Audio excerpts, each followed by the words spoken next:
మీనం వారికి కనుక చూసుకున్నట్లయితే రాశిలో శని యొక్క సంచారం జరుగుతుంది.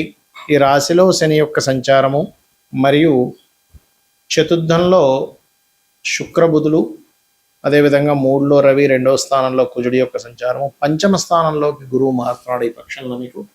ఆరులో కేతువు మరియు ఏకాదశంలో రాహు, ద్వాదశంలో రాహు, ఏకాదశాధిపతి రాశిలోనే కూర్చున్నాడు చెప్పాలంటే శని.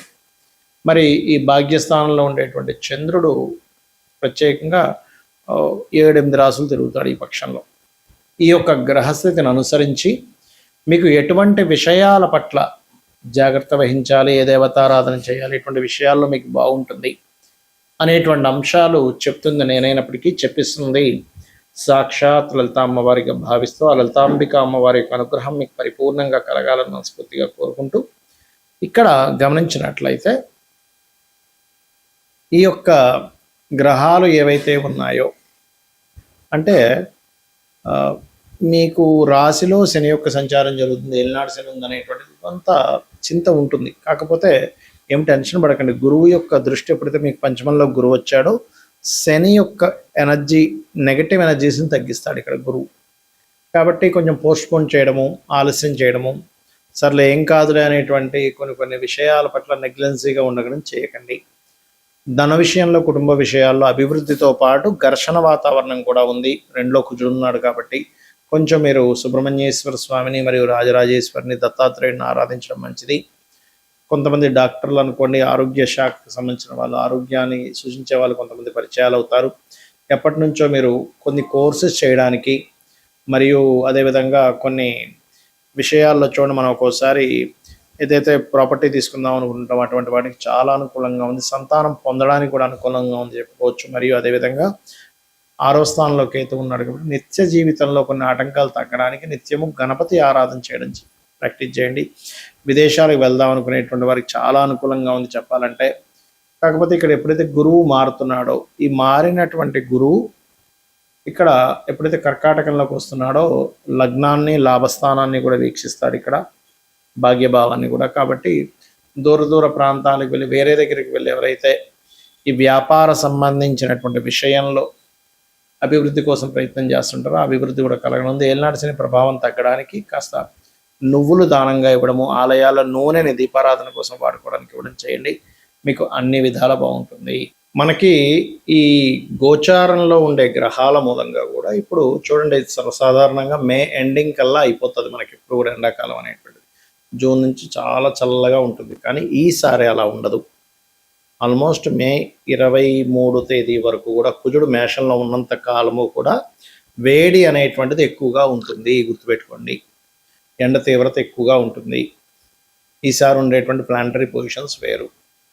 అలాగే కయ్యానికి కాలు దూతున్నట్టుగా ప్రతి దేశం కూడా ఏదో ఒక కారణం చదవండి. లాస్ట్ ఆల్రెడీ 2-3 నెలల నుంచి చెప్తూనే వస్తున్నాం, ఈ కుజుడు మారినా కూడా ఈ ఫలితం ఉంటుంది అని. ఆ రకంగా మరియు ఎప్పుడూ చూడనంత వర్షం, ఎప్పుడూ చూడనంత వాటర్ రిలేటెడ్ ఇబ్బందులు, అంటే చూడండి ఒకేసారి పెద్ద ఉప్పెనలా వస్తూ ఉంటాయి, అటువంటివి రానున్నాయి. కాబట్టి నీటికి సంబంధించిన, అంటే నీటి ప్రదేశాలకు దగ్గరలో, అంటే సముద్రాల దగ్గర, నదుల దగ్గర, మరియు మనకి చూడండి ఒక్కొక్కసారి లాస్ట్ టైం కూడా మన విజయవాడలో వచ్చింది చూసారా, ఆ ప్రవాహం కాస్త వర్షం ఎక్కువ రావడం వల్ల అటువంటి వాటి దగ్గర నివాసం ఉండేటువంటి వారు కాస్త జాగ్రత్తగా ఉండండి. మరియు నీటి మూలంగా కూడా వచ్చే వైరస్లు ఉన్నాయి కాబట్టి కాస్త కాచి చల్లార్చిన నీరు తాగుతూ ఉండండి. ఇక ఇక్కడ గోల్డ్ రేట్ అనేటువంటిది ఒక 1 year వరకు ఫ్లక్చువేషన్ అనేటువంటిది అవుతూనే ఉంటుంది, పెరుగుతుంటుంది, తగ్గుతుంటుంది. ఈ యొక్క ఇదైతే ఉంది క్లియర్గా. ఇక మరొక విషయం ఏంటంటే, ఒక రాజకీయ నాయకుడికి అతని పదవి మీద కొంత ఇబ్బంది పడే యోగం ఉంది, చాలా సీనియర్ రాజకీయ నాయకుడికి. ఎందుకంటే ఇక్కడ ఉండేటువంటి రవి ఉండే స్థితి, రవి రాశుల్లో ఉండే కేతు స్థితి ఉంది కాబట్టి రాజకీయ నాయకులు కొద్దిగా జాగ్రత్తగా ఉండాలి. ఇక్కడ ఎప్పుడు కూడా గోచారంలో మనకి గ్రహాల యొక్క మార్పుల వల్ల మన జన్మ జాతకంలో ఉండేటువంటి ఏవైతే భావం ఉంటుందో ఆ భావం యాక్టివ్ అవ్వడము లేదా డియాక్టివ్ అవ్వడం అనేటువంటిది జరుగుతూ ఉంటుంది. అయితే ఎప్పుడు కూడా గోచార ఫలితం ఒక 10 to 15% అనుకుంటే మీ పర్సనల్ చార్ట్, ఎందుకంటే మీరు పూర్వజన్మల్లో ఎటువంటి మంచి కర్మలు చేశారో తద్వారా జననం, ఎటువంటి మనకు తెలుసో తెలియక కొన్ని అజ్ఞానంలో కొన్ని కర్మలు చేస్తుంటాం, తద్వారా కొన్ని ఇబ్బందులు పడుతూ ఉంటాం. కాబట్టి ఎప్పుడు కూడా మీరు గుర్తుపెట్టుకోండి, మీ పర్సనల్ చార్ట్నే ఇక్కడ చూసుకోవాలి. అంటే మీ లగ్నం ఎలా ఉంది, లగ్నాన్ని బట్టే మనిషి యొక్క తత్వం ఉంటుంది. మీ ధనాధిపతి ఎలా ఉన్నాడు, అంటే మీకు ఏ మార్గంలో ధనం ఉంది, ఎప్పుడు మీకు ధనయోగం బాగా ఉంది, ఎప్పుడు కొంచెం ఇబ్బందికరంగా ఉంది అనేటువంటి విషయం చూసుకోవాలి. గుర్తుపెట్టుకోండి ధన సంబంధించిన విషయంలో. అదేవిధంగా మీరు తీసుకునేటువంటి నిర్ణయాలు ఎలాంటివి, అంటే మీరు ఒక ప్రయత్నం చేస్తున్నారు, ఆ ప్రయత్నం ఎందుకు అవ్వట్లేదు అసలు అంటే ఒక్కొక్కసారి ఏమవుతుందంటే ప్రయత్న స్థానము ఫ్రూట్ఫుల్గా ఉండదు. అంటే మీరు ఒక ప్రయత్నం చేస్తుంటే ఆ ప్రయత్నం ముందుకు వెళ్ళడానికి అది సహకరించదు. దాన్ని మూడవ భావము అంటారు. ధైర్యము, సాహసము, దారిద్రము, పరాక్రమం ఇవన్నీ మూడవ భావంలో ఉంటాయి.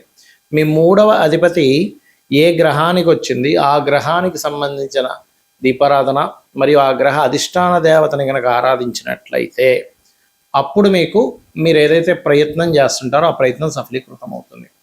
అలాగే మనకి జ్యోతిష్శాస్త్రపరంగా గ్రహాలు ఎలా అయితే మనల్ని సేవ్ చేస్తూ ఉంటాయో అదే విధంగా మనకి ప్రత్యేకంగా చుట్టూ ఉన్నటువంటి, అంటే మనం ఎక్కడైతే నివసిస్తుంటామో ఆ నివాసం ఉంటున్నటువంటి ఇంట్లో 16 జోన్స్ ఏవైతే ఉంటాయి, 16 జోన్స్, ఆ 16 జోన్స్ కూడా మనల్ని రూల్ చేస్తూ ఉంటాయి. అక్కడ కూడా నవగ్రహాలు ఉంటాయి. కాబట్టి నవగ్రహాలు, అష్టదిక్పాలకులు వీళ్ళందరూ ఉంటారు. కాబట్టి వాటి యొక్క ఎనర్జీస్ కూడా మన మీద పనిచేస్తూ ఉంటుంది. ఎందుకంటే అవి స్థిరంగా ఉండేటువంటివి. ఒక ఇంట్లో మనం వెళ్ళామంటే అక్కడ ఉండే దోషం స్థిరంగా పెరుగుతూ ఉంది అలా అన్నమాట. కాబట్టి మీరు ఒక గృహం తీసుకునేటప్పుడు ఏ డైరెక్షన్లో ఉండేటువంటి గృహాన్ని మీరు తీసుకోవాలి. అన్ని డైరెక్షన్స్ మంచివే, గుర్తుపెట్టుకోండి. ఇక్కడ తూర్పు, పడమర, ఉత్తర, దక్షిణము, ఆగ్నేయము, వాయువ్యము, అదేవిధంగా ఈశాన్యము, అన్నీ మంచివే. 16 డైరెక్షన్స్ మంచివే. కాకపోతే ఇక్కడ ఏంటంటే మీకు ఏ డైరెక్షన్ పనిచేస్తుంది ఈజ్ మోస్ట్ ఇంపార్టెంట్. ఇది ప్రధానంగా గుర్తుపెట్టుకోండి. అదేవిధంగా మరొక విషయం ఏంటంటే ఇక్కడ మీకు సంతాన అభివృద్ధి ఎందుకు లేదు, సంతానం అభివృద్ధి అవ్వాలంటే ఏం చేయాలో కూడా మీ జాతకంలో ఉంటుంది. అదేవిధంగా మీరు రుణరోగ శత్రు బాధలు ఎలా తగ్గుతాయి, అసలు వివాహ యోగం ఎప్పుడుంది, ఎలాంటి వ్యక్తితో ఉంది, ఏం చేస్తే వివాహ యోగం కలుగుతుంది, అది సిన్సియర్గా చేయగలగాలి. ఒక మంత్రం చెప్పాము వివాహం అవ్వడానికి, ఓం కామేశబద్ధ మాంగళ్య సూత్ర శోభిత కందరాయ నమః అని. 2 రోజులు చేసి మానేసి మళ్ళీ వారం రోజుల తర్వాత మళ్ళీ మొదలుపెట్టి మళ్ళీ మానేసి 2 రోజులు చేసి అలా చేస్తే మీకు ఎక్కడా కూడా ఫలితం రాదు, గుర్తుపెట్టుకోండి. చిన్న ఎగ్జాంపుల్, జిమ్కి వెళ్తేనే రెగ్యులర్గా వెళ్ళాలి. ఒక 2 సంవత్సరాలు వెళ్తే మీ బాడీ ఫిట్ అవుతుంది. అలాంటిది మీరు మంత్రము ఎలా పనిచేస్తుంది? 2 రోజులు చేసి మానేసి మళ్ళీ 3 రోజులు చేసి మానేస్తే పనిచేయదు. రెగ్యులర్గా రోజు చేసేటువంటి మంత్ర సాధన మీకు చక్కటి ఫలితాలను ఇస్తుంది, గుర్తుపెట్టుకోండి. అలాగే మరొక విషయం ఏంటంటే ఇక్కడ గమనించినట్లయితే మీరు ఎప్పుడూ కూడా మీ జాతక చక్రరీత్యా, అంటే మీ యొక్క దీని పరంగా చూసుకుంటే ఎప్పుడు కూడా గుర్తుపెట్టుకోండి, మీ లైఫ్లో ఒక మంచి దశ అనేటువంటిది ఉంటుంది. ఆ మంచి మహాదశ ఎప్పుడు ఉంది, మంచి అంతర్దశ ఎప్పుడు ఉంది, అప్పుడు ఎక్కడా కూడా మనం రెస్ట్ తీసుకోకుండా పని చేయగలగాలి.